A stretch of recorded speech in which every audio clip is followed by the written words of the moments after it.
When he saw the girl selling trinkets at the market, the man's hands trembled. She looked so much like his daughter, whom he had buried 3 years ago. James walked along the sidewalk of Main Street, grumbling about the lack of parking spots. His old Chevy was parked 2 blocks away from the notary's office, where he was headed for some paperwork. James, a man in his early 40s with tired eyes and a touch of gray at his temples, was lost in thought. The documents he needed to sign felt trivial compared to the emptiness that had settled in his heart a year ago. His gaze drifted to the market stalls lining the park. Older women with neatly arranged jars of homemade jams, elderly men with piles of vintage radios, and vendors selling knitted scarves and socks. James scanned the colorful chaos, but something made him slow his pace. Among the vendors, sitting on a cardboard box, was a girl. About 12 years old, thin, with long chestnut hair tied in a neat braid. In front of her lay an array of handmade jewelry, bracelets, earrings, and beaded pendants that sparkled in the sunlight. James stopped. Something about the scene gripped him. Not the jewelry. He'd never cared for such things, but something about the girl. Maybe it was her focused expression as she adjusted a bracelet on the box, or her clothes, clean but clearly second-hand, slightly too big for her frame. He couldn't pinpoint it. Lots of kids work odd jobs these days, he thought, recalling teens handing out flyers or washing cars. But something wouldn't let him walk away. He approached, feeling an odd stir of emotion. The girl looked up, and their eyes met. Her eyes, deep emerald green, made his heart clench. James froze, unable to look away. Those eyes were familiar, but he couldn't place where he'd seen them before. "Did you make these yourself?" he asked, pointing to a bracelet with a small rose pendant. "Yeah, I did," she replied, her voice soft but confident. "I can make custom ones too. I'm here a lot." James nodded, trying to mask his unease. He picked up the bracelet, and his fingers trembled. Memories flooded back like a tidal wave, pulling him into the past. His daughter, Lily, loved beads too. She'd spend hours at the table, picking out tiny beads, trying to create something similar. She was only 6 when... James squeezed his eyes shut, pushing the images away. "Not now. Don't think about it." "How much?" he asked. The girl named a price, modest, almost laughably low for the effort. Without haggling, James decided to buy everything on her box, not because he needed the bracelets, but because something in him wanted to help. This girl, so neat, yet clearly from a struggling family, stirred something in him. Pity, or something deeper. "What do you spend the money on?" he asked, handing her the cash. "New beads," she said, smiling. "And groceries. Bread, milk, sometimes meat. I think we've got enough for today." Her words hit him like a bolt. Groceries? Meat? This girl, barely a teenager, was buying food for her family? James felt a lump in his throat. He'd grown up poor, knew what it was like to count pennies, but seeing a child take on such responsibility, it was too much. He paid, took the jewelry, and mumbled something about errands before heading to his car. But the girl's image wouldn't leave him. Why had she affected him so deeply? Why couldn't he shake her from his mind? James sat in his car, staring at the bags of bracelets tossed on the passenger seat. His fingers gripped the steering wheel, but he didn't start the engine. His thoughts spiraled back to the day that split his life into before and after. A year ago, he lost Lily, his 6-year-old daughter, his joy, his purpose. She'd run into the street after a ball, and he'd been distracted by a phone call. Just for a second. But that second was enough to end her life. He remembered the screech of brakes, the thud, the scream. He remembered running to her, holding her small body until the ambulance arrived. He remembered how Sarah, his wife, sobbed, unable to accept what had happened. They buried Lily, but with her, they buried parts of themselves. Life became empty, gray, meaningless. They went through the motions, eating, sleeping, working, but it wasn't living. James shook his head, trying to dispel the memories. But the rose bracelet in his hand pulled him back to Lily. She'd tried so hard to make something like it, furrowing her brow when the beads wouldn't cooperate. "Daddy, look, I almost did it." Her voice echoed in his ears, and the pain tore through his chest. He started the car and drove to the notary, but the girl from the market lingered in his thoughts. Her eyes, they were just like Lily's, and like his own. James had always been proud of his rare green eyes, deep like a forest lake. Lily had inherited them from him. And now this girl, a coincidence or something more? Before we proceed, kindly share a comment with the city you're reading this from. Thank you. Back home, James hesitated before telling Sarah about the encounter. They avoided talking about Lily. It was too painful. But tonight he couldn't stay silent. Sarah was cooking dinner, her movements as mechanical as his own. They'd both learned to live with the pain, but not how to live again. "Sarah, I saw a girl at the market today," he began, choosing his words carefully. "She was selling beaded jewelry. She looked a lot like Lily." Sarah froze, her knife hovering over the cutting board. She turned slowly, her face darkening. "Looked like her?" Her voice trembled. "You're saying you found someone who reminds you of our daughter?" "No, not like that," he said quickly. "It's just her eyes. They're like Lily's. And mine. I don't know why it hit me so hard. She's older, about 12. Sells bracelets to buy food. She's so young, but she's taking care of her family." Sarah sank into a chair, her eyes welling with tears. James realized he shouldn't have brought it up. But it was too late. "I didn't mean to upset you," he said softly. "I just thought maybe we could help her. Buy her groceries, give her something. She's clearly from a poor family." Sarah stared at the floor, silent. Then she looked up, her eyes a mix of pain and resolve. "Okay," she said. "Let's go tomorrow. I want to see her." The next morning, James and Sarah returned to the market.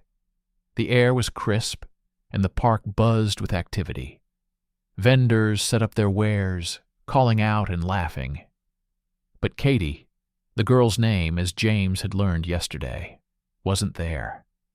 Her box sat empty, and an older woman selling knitted socks was nearby. "Do you know where the girl who was selling here yesterday is?" James asked, trying to sound calm. "Katie?" The woman squinted at him. "Oh, you're the guy who bought all her stuff yesterday." "Sure, I know her. She lives with her mom, poor thing. Her mom's sick, can't even get out of bed. Katie takes care of her and earns money too. They live on a tiny pension, all spent on medicine." James's heart tightened. He glanced at Sarah, whose face was tense but filled with empathy. "Where do they live?" Sarah asked, her voice gentle. The woman gave them the address, adding that Katie was a smart, kind girl with a tough life. Her mom, Susan, raised her alone, and Katie had no father, as far as anyone knew. James and Sarah bought a pair of socks from the woman, more out of gratitude, and headed to the grocery store. They filled bags with food, cereal, canned goods, milk, meat, fruit, even some candy. James wanted Katie to have a little joy. Sarah was quiet, her hands gripping the cart tightly. He knew she was thinking of Lily, of the candies and toys they used to buy her. But now they were doing this for another girl, and it felt right. When they pulled up to the old apartment building on the city's edge, James felt a wave of nerves. He didn't know what to expect.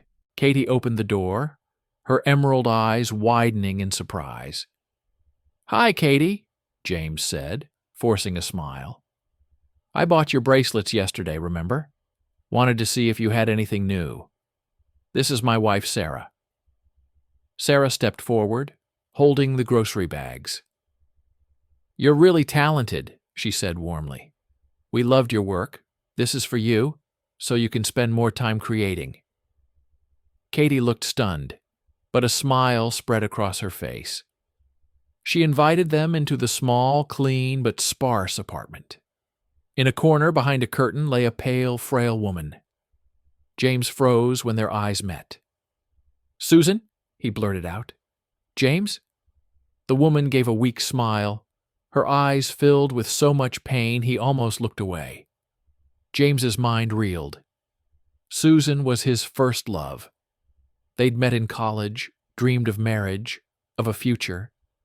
But it all fell apart when he found her at his friend Mark's apartment. Young and hot-headed, he didn't listen to her explanations. He walked away, cutting her out of his life. And now here she was, sick, dying, with Katie, his daughter, by her side. "Let us talk," James said, struggling to stay composed. Sarah nodded, her face calm, but her eyes betraying a storm of emotions. She took Katie by the shoulders and led her to the kitchen. James sat by Susan's bed. She looked so fragile, so unlike the vibrant girl he once loved. "I wasn't looking for you," James began, his voice low. "This was chance, but is Katie my daughter?" Susan nodded weakly. "I tried to tell you back then, but you left. And then, I couldn't find you. I decided I'd manage on my own. I did, until I got sick." Her words cut into James like a knife. He remembered slamming the phone down when she tried to explain. How he joined the army to forget her. How he lived, unaware he had a daughter. "I'm dying, James," Susan continued, her voice barely a whisper. "There's no saving me now but Katie.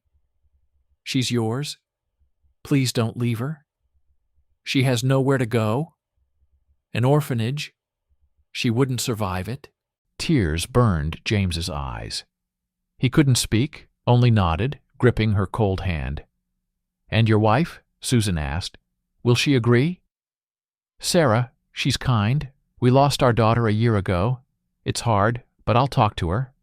Susan gave a faint smile. "Call her in." "I want to talk to her."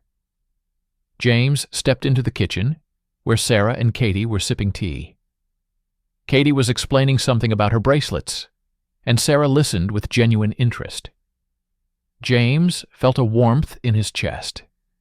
Despite her pain, his wife was already trying to connect with Katie. "Sarah, Susan wants to talk to you," he said quietly. Sarah nodded and went to the room. James sat across from Katie, unsure how to begin. "Katie," he said finally, "looks like I'm your dad. That's how things turned out."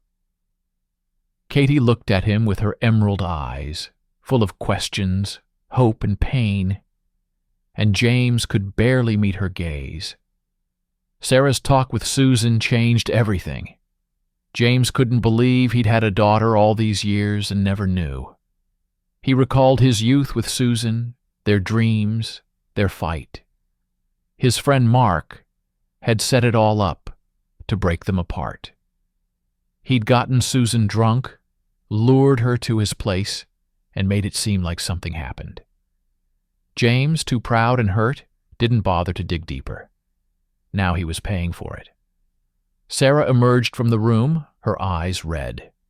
She hugged Katie, and the girl leaned into her, seeking comfort. James knew Sarah had already made her choice. "We'll take Katie in," Sarah said when they got home. But James, you know how hard this will be. She's not Lily, and I don't know if I can be her mother." "You don't have to be her mother," James replied. "Just be there. She's been through so much. She needs support." Sarah nodded, but her eyes held worry. They both knew the road ahead would be tough. But abandoning Katie wasn't an option. She was his daughter. And despite the pain of losing Lily, James felt he owed Katie a chance at a better life. The next day, James started looking into establishing paternity. The process wasn't too complex, especially since Susan didn't object. But every visit to Katie and Susan was heavy. Susan grew weaker by the day, and Katie, despite her young age, took on more responsibilities. She cooked, cleaned, bought medicine. James and Sarah brought groceries, toys, clothes, but Katie accepted them with gratitude, not excitement. Her thoughts were with her mother. One evening, when James and Sarah visited, Katie shared her dream. "I want to be a doctor," she said, staring at her hands, "so no one has to die, so kids don't lose their moms." Sarah squeezed her hand, and James saw tears in his wife's eyes. He knew she was thinking of Lily, but her heart was opening to Katie. Susan passed away 3 months later, quietly, in the night, in her small apartment. Sarah had stayed over to help Katie. In the morning, realizing Susan was gone, she woke Katie. The girl cried, but her tears were soft, almost silent, as if she'd known this day was coming and had braced herself. James arranged the funeral. He felt guilty. For Susan, for Katie, for himself. If he hadn't walked away back then, if he'd believed her, things might have been different. But now he could only fix one thing. Give Katie a home, a family, a future. Katie moved in with them a week after the funeral. Her room was the same one Lily had slept in. Sarah had cleared out Lily's toys and clothes but left a few photos on the shelf. Katie noticed them, but said nothing. She spoke little, as if afraid to disrupt the fragile balance of her new home. Sarah tried to be gentle, not overbearing. She made Katie breakfast, helped with homework, asked about her day. James saw his wife's efforts to connect with the girl and was grateful. He spent time with Katie too, sharing stories of his life, of how he loved her mother. Katie listened, but rarely asked questions.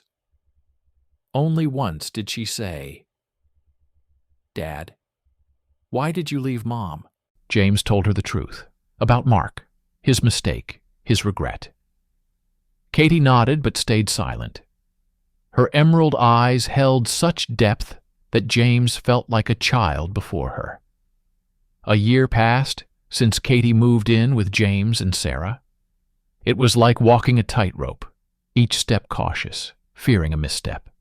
The house, once filled with Lily's laughter, was learning to embrace new life. Katie, with her emerald eyes and quiet strength, became part of it, but not without pain and doubt. Katie adjusted to her new life with the same care she'd once put into her bracelets. She woke early, got ready for school, always ensuring her clothes were neat, though Sarah had bought her a new wardrobe. Used to frugality, she folded her things as if each item were precious. James noticed, his heart stinging. He knew this habit came from poverty, from the days when she and Susan lived on a meager pension. At school, Katie was diligent, not the top student, but teachers praised her persistence and thoughtfulness. She loved biology, spending hours in the science club studying cells under a microscope or poring over anatomy charts. "I want to be a doctor," she'd say when Sarah asked about her plans. "So no one dies like Mom did."